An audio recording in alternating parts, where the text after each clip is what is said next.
할렐루야. 오늘 2부 예배 오신 여러분 모두를 주의 이름으로 축복하고 환영합니다. 우리 옆에 있는 분들과 함께 인사 한번 나누겠습니다. 사랑합니다. 축복합니다. 사랑합니다. 축복합니다. 아멘. 오늘은 교회력으로 하면 대림절 첫 번째 주일입니다. 대림절이라 함은 교회력이 시작되는 그런 절기인데요, 예수 그리스도의 오심을 기다리는 절기입니다. 이제 얼마 안 있으면 성탄절이 오죠. 아기 예수님의 탄생과 그리고 이제 만왕의 왕, 심판의 주로 오실 재림의 주를 기다리는 절기. 그래서 이 대림절은 기다림의 절기예요. 그래서 여러분 마음 가운데 깊은 곳에서 우리 예수님을 향한 그 기다림이 날마다 사모함 속에서 계속 되기를 바랍니다. 이 대림절을 가리키는 이 에드번트라는 말은요, 원래 로마 제국 의식에서 비롯됐는데 당시에는 황제가 신처럼 여겨졌죠. 그래서 황제가 통치자로서 즉위하면 여러 지역과 도시들을 방문을 해요. 그런 의식을 당시 His Advent라고 했어요. 그런데 이것을 초대교회 그리스도인들이 왕은 예수님 아니냐, 진정한 왕은 예수님이기 때문에 이 말은 예수님에게 적용해야 된다라고 해서 예수님이 오시는 것을 에드벤트라고 표현을 했던 겁니다. 그래서 대림절의 기원이 그렇게 사용됐어요. 이런 맥락에서 대림절의 이 예전 빛깔이 보라색이거든요. 그런데 이 보라색은 왕과 임금을 상징하고요, 위엄과 존엄을 의미하는 색상입니다. 대림절은 교회사의 가장 유서 깊고 오랜 절기 가운데 하나예요. 오늘은 이제 족장들의 이야기 중 아브라함의 이야기 세 번째 시간인데요, 아브라함은 그의 고향 갈대아 우르를 떠나서 하란에 정착해 살고 있었죠. 그때 하나님께서 아브라함에게 나타나셔서 그를 부르십니다. 여호와께서 아브라함에게 이르시되 너는 너의 고향과 친척과 아버지의 집을 떠나 내가 네게 보여줄 땅으로 가라 말씀하세요. 오늘 이 말씀을 보면 아브라함이 왜 믿음의 조상인가? 라고 하는 것을 알 수 있어요. 왜죠? 아브라함은 소위 갈 바를 알지 못하고 떠났습니다. 하나님은 당시 아브라함에게 떠나라 라고만 말씀하셨지 어디를 향해 가라라고 목적지를 정해주시지는 않았어요. 그죠? 내가 네게 보여줄 땅으로 가라 라고만 말씀하셨습니다. 그런데 아브라함은 하나님의 말씀을 굳게 믿고 갈 바를 알지 못한 채 믿음의 발걸음을 뗐습니다.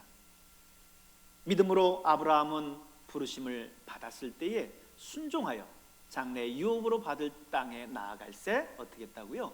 갈 바를 알지 못하고 나아갔으며 그랬습니다. 그것도 당시 시족 사회였었던 그 시절을 생각하면 이 고향과 친척과 아버지의 집을 떠난다라고 하는 것은 대단히 위험한 시도였습니다.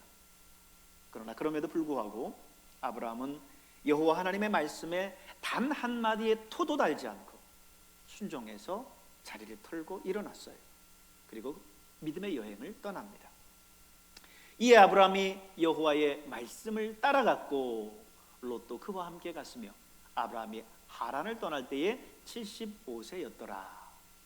떠나라 말씀하시는 하나님의 말씀에 순종하고 여호와의 말씀에 따라갔다라고 하는 것이 오늘 성경의 기록입니다. 그리고 이제 아브라함이 두 번째 보여줬었던 그 믿음의 모습은 그의 조카 롯과의 분가할 때였습니다. 아브라함은 롯에게 모든 선택권을 주죠. 그렇게 아브라함이 행동할 수 있었던 것은 아브라함은 자신이 어디를 가든 무엇을 하든 하나님이 그와 함께 할 것이다라고 하는 분명한 믿음이 있었기 때문입니다. 롯은 당장의 육신의 눈으로 보기 좋았었던 요단 동편을 택하지요. 거기는 에덴 동산 같았고 그리고 애굽 땅과 같이 비옥한 땅처럼 보였습니다. 그러나 사실은 그 땅은 소돔과 고모라라고 하는 죄악이 관영한 땅이었어요. 겉으로는 풍요로워 보이지만 영적으로는 타락할 대로 타락해서 하나님의 심판이 임박한 그런 땅이었습니다.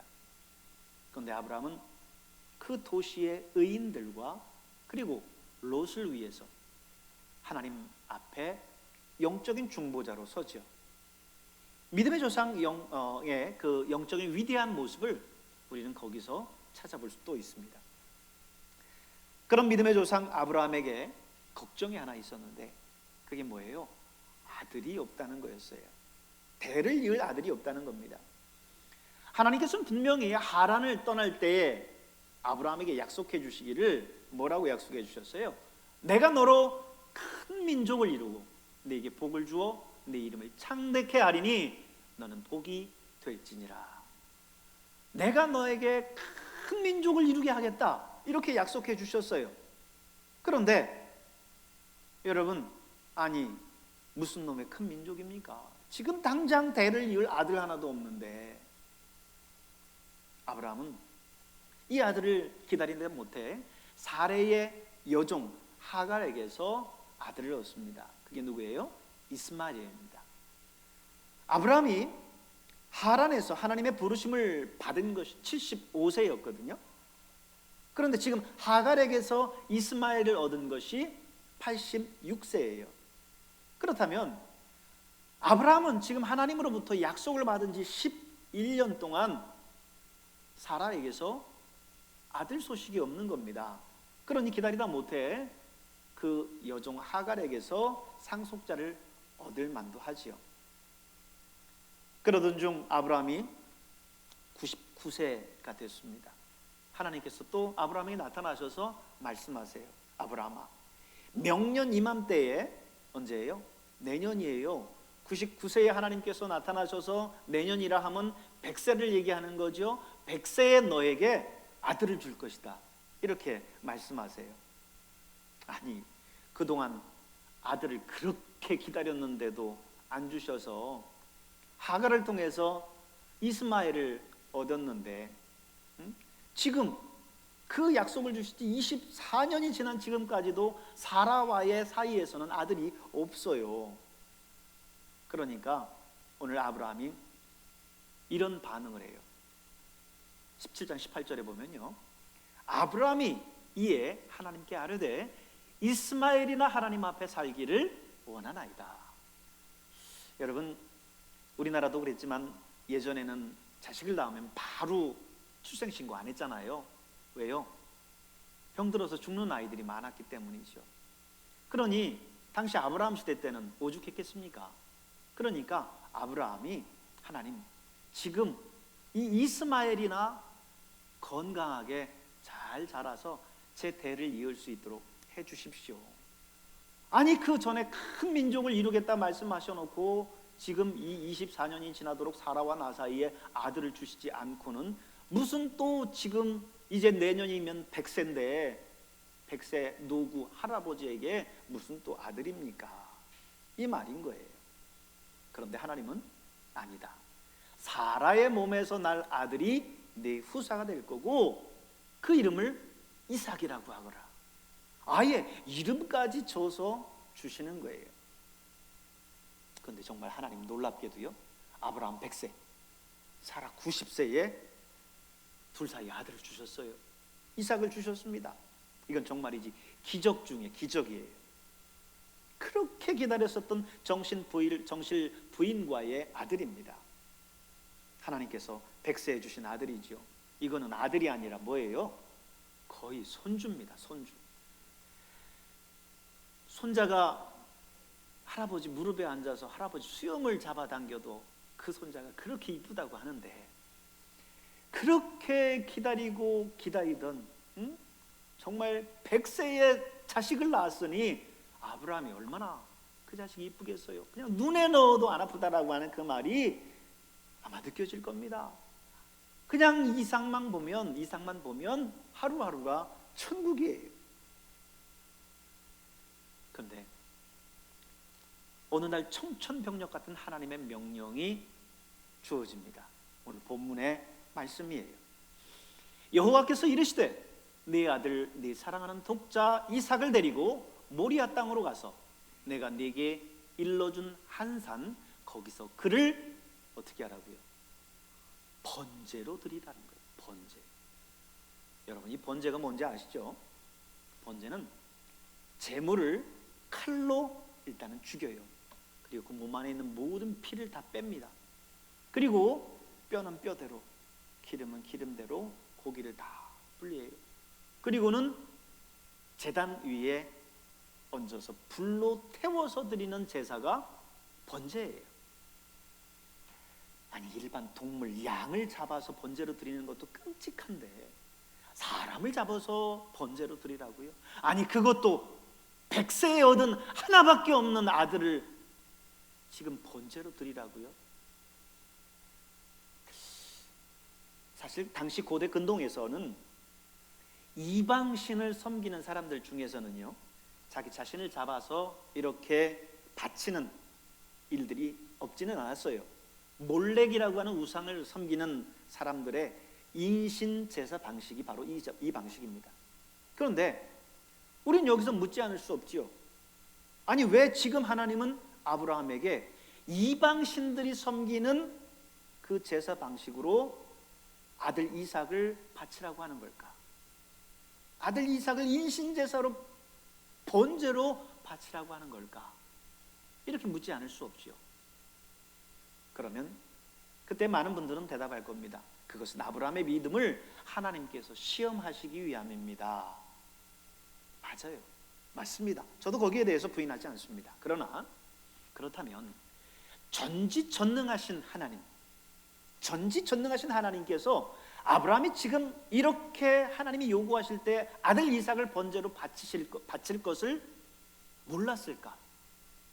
그런 믿음이 있다라고 하는 것을 하나님이 몰랐을까? 전지전능하신 하나님이 그걸 몰랐을까라는 거죠. 그렇지는 않았을 겁니다. 그렇다면 이 스토리에는 하나님께서 의도하시는 더 깊은 뜻이 담겨져 있다는 거예요. 오늘 하나님의 그러한 명령 앞에 아브라함의 반응을 보시죠. 창세기 22장 3절, 아브라함이 아침에 일찍이 일어나서 나귀의 안장을 지우고 두 종과 그의 아들 이삭을 데리고 번제에 쓸 나무를 쪼개어 가지고 떠나 하나님이 자기에게 일러주신 곳으로 가더니, 아브라함에게 이 하나님 명령에 대한 어떠한 주저함도 보이지 않습니다. 하나님 앞에 대묻거나 항의도 하지 않아요. 그저 아침에 일찍 일어나서 이삭을 데리고 길을 떠납니다. 놀랍죠? 믿음의 조상다운 거죠. 아브라함은 3일 길을 걸어서 모리아 땅에 도착합니다. 그리고 하나님의 말씀하신 그 장소에 다다랐어요. 그리고 아브라함은 종들을 기다리라고 한 이후에 이삭과 단둘이 모리아 산을 향해서 올라갑니다. 번제에 쓸 나무를 아들 이삭의 등에 지우고 산에 올라가고 있어요. 그때 이삭이 무언가 이상하다라는 생각을 갖습니다. 아버지가 분명히 모리아 산에서 번제를 드리신다고 했는데 지금 번제에 쓸 나무는 자기 등에 있어요. 근데 번제에 쓸 어린 양이 없는 거예요. 그래서 이삭이 아브라함에게 묻지요. 아버지, 지금 번제에 쓸 나무는 있는데 어린 양은 어디 있습니까? 물었어요. 그랬더니 아브라함이 대답하기를, 아들아, 하나님께서 친히 준비하실 것이다. 하나님께서 친히 준비하실 것이다. 참 아브라함의 믿음이 참 대단한 게, 지금 그 자식이 묻는 그 물음 앞에 얼마나 본인의 마음이 아팠겠어요. 그리고 하나님에 대한 굳건한 믿음이 있어요. 하나님이 준비하실 것이다. 아마도 이때 이삭은 번제물이 난가? 라고 생각을 했을 수도 있어요. 왜냐하면 이삭은 이미 그런 상황들을 눈치챌 만한 충분한 나이가 됐습니다. 이삭의 나이가 15세에서 37세 사이라고 지금 여겨진다라고 많은 사람들이 판단을 하는데, 그 나이에 아버지의 그 의중을 모를 리가 없죠. 번제에 쓴 나무를 지고 가면서 재물이 없는데, 그리고 자기가 그 질문을 던졌을 때 아브라함의 그 움찔하는 그 모습에 눈치를 못 챘을 리가 없습니다. 저는 이 장면 속에서 비아 돌로로사, 예수님께서 십자가를 지시고 골고다를 향해서 가시는 그 모습이 오버랩됐어요. 이삭이 번제에 쓸 나무를 지고 모리아산을 향해 올라가는 것처럼 예수님은 당신이 이제 못 박히셔야 할 그 십자가를 지고 골고다를 향해서 올라가셨어요. 위치적으로도요, 이 모리아산과 골고다는 아주 가까운 곳에 있습니다. 모리아산은 솔로몬 성전이 지어진 장소고, 또 예수님이 못 박히신 골고다는 바로 그 옆에 위치하고 있어요. 하나님의 성전이 있었던 예루살렘의 모리아산, 그 바로 옆 골고다 언덕에 예수님께서는 우리를 위해서 십자가를 지셨습니다. 이삭은 아버지에게 번제할 어린 양이 어디 있느냐고 물었어요. 아브라함은 하나님께서 예비하셨다, 짧게 대답합니다. 그러자 이삭은 더 이상 아버지에게 묻지를 않습니다. 그리고 모리아산을 향해서 올라갑니다. 예수님은 겟세마네 동산에서 하나님 아버지를 만나죠. 십자가를 지기 바로 전날 예수님은 겟세마네 동산에서 하나님 아버지와 기도를 통해서 만납니다. 그때 아버지께 묻지요. 아버지, 할 수만 있으면 이 잔을 내게서 떠나가게 해 주시옵소서. 내가 이 고난의 쓴 잔을 마시지 않으면 안 되겠습니까? 묻습니다. 하지만 아버지의 뜻은 이미 정해져 있어요. 예수님은 그리고 더 이상 아버지께 묻지를 않습니다. 그리고는 아버지의 뜻이라면 그 뜻대로 이루어지기를 원하나이다 하면서 예수님께서는 그 모든 것을 받아들입니다. 오늘 이 본문의 이 장면은 너무나 놀랍도록 예수님의 그 십자가 사건과 동일해요.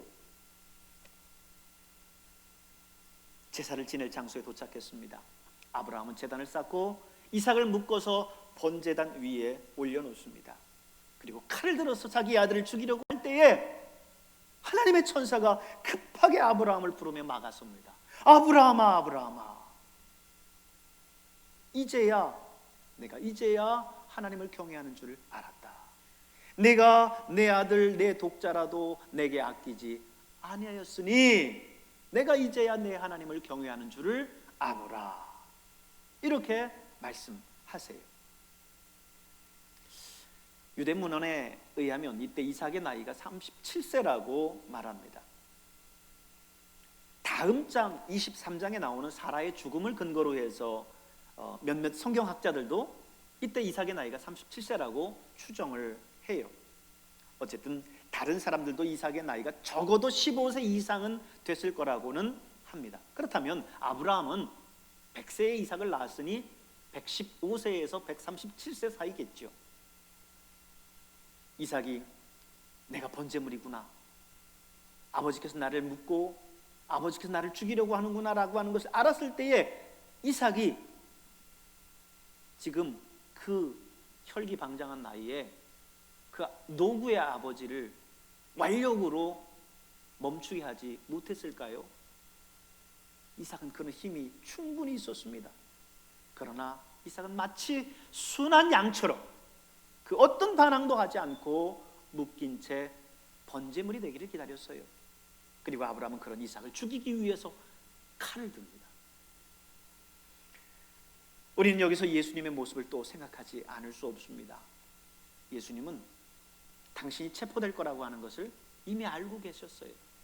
유다가 배신하고 제사장에게 자신을 넘겨서 로마 군병과 그 제사장의 사람들이 와서 자기를 체포할 것을 이미 예수님은 알고 계셨습니다. 그러나 예수님은 제자들과 함께 도망하지 않으셨어요.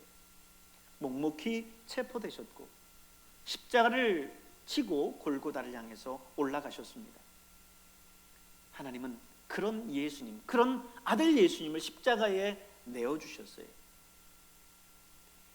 하나님이 세상을 이처럼 사랑하사 독생자를 주셨으니 이는 그를 믿는 자마다 멸망하지 않고 영생을 얻게 하려 하심이라.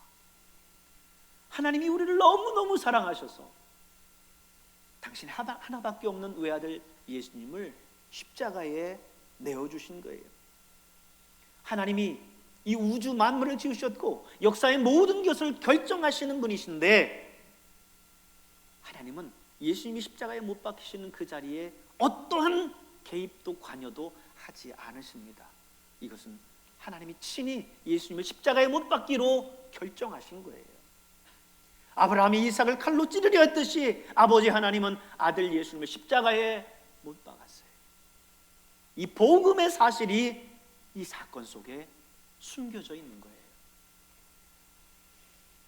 물론 하나님은 아브라함이 이삭을 죽이는 것을 그대로 두시지는 않았습니다.